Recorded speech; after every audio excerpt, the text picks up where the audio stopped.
let me tell you what happens if Caitlin Clark goes down with an ACL, a broken leg, or anything like that. You know what's happening? All those Indiana Fever games that are on national TV, all the exposure, they're going to yank that shit faster than anything you've ever seen off network television. Did you see Caitlin Clark get shoved?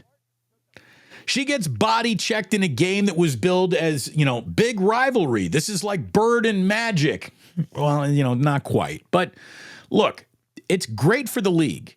It really is. Like a real rivalry between individuals who were rivals in college and now are meeting as pros.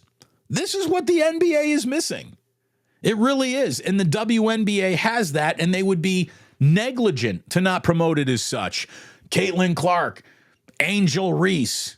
It's great. It's great for the league. And the fact that Caitlin Clark is getting shoved around and now that video is trending on Twitter and the frosty rookie greeting, people talking about it, everyone having a hot opinion on it.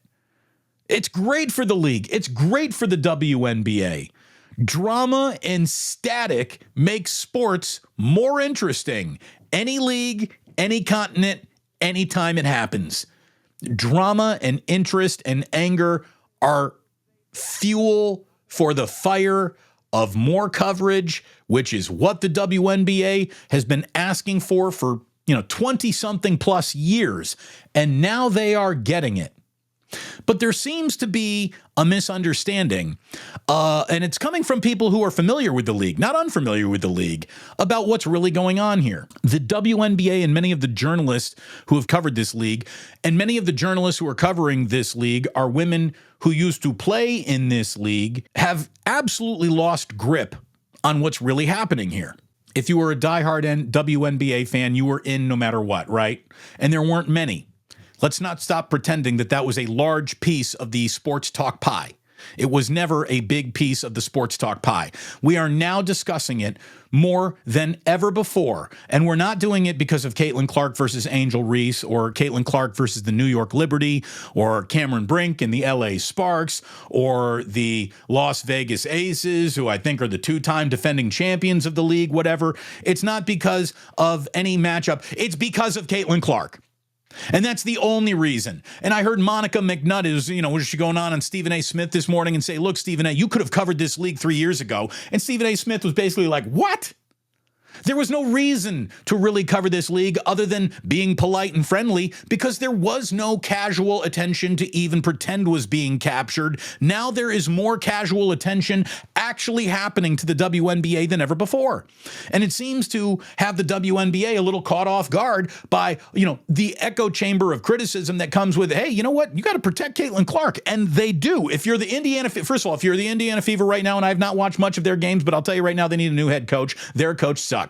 She has no idea how to get Caitlin Clark loose or get the ball or get her off-ball movement. No idea how to build an offense around one cat, and so bad coach. Number two, the Indiana Fever absolutely need the female equivalent of Charles Oakley, and they need her on that team, and the next time anybody breathes on Caitlin Clark, that girl's job has got to be a flagrant 2, shut her down.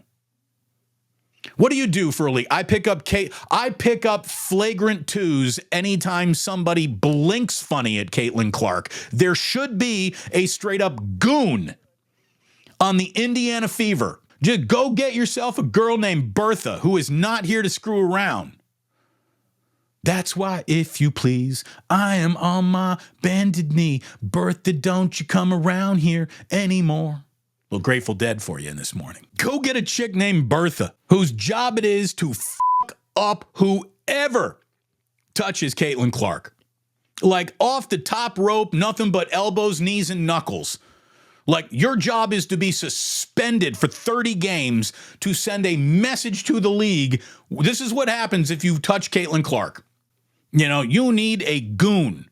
Who's your Tony Twist? Who's your Ty Domi? Who's your Charles Oakley? That's what the Fever need.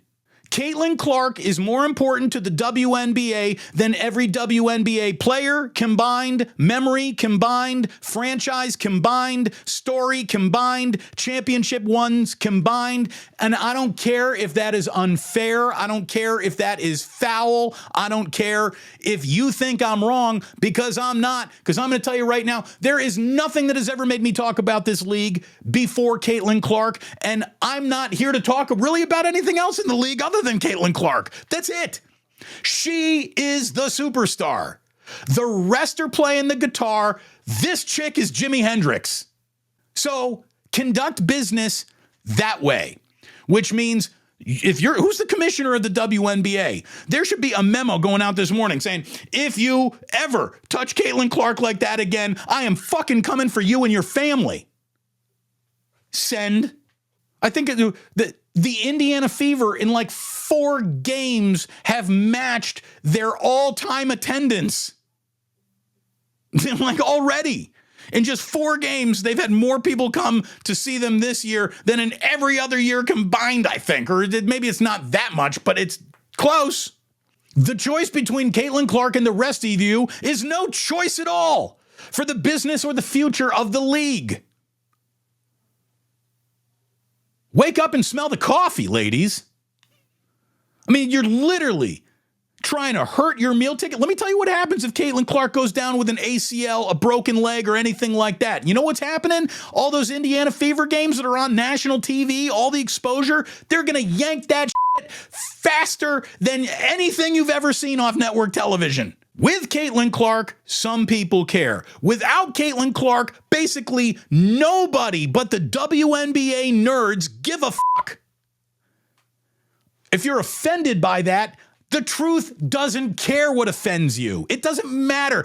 Oh, man, don't let Monica McNutt hear that. Monica McNutt, Caitlin Clark is more important than all the nuts and Monicas you can put together. Come on. What are we doing?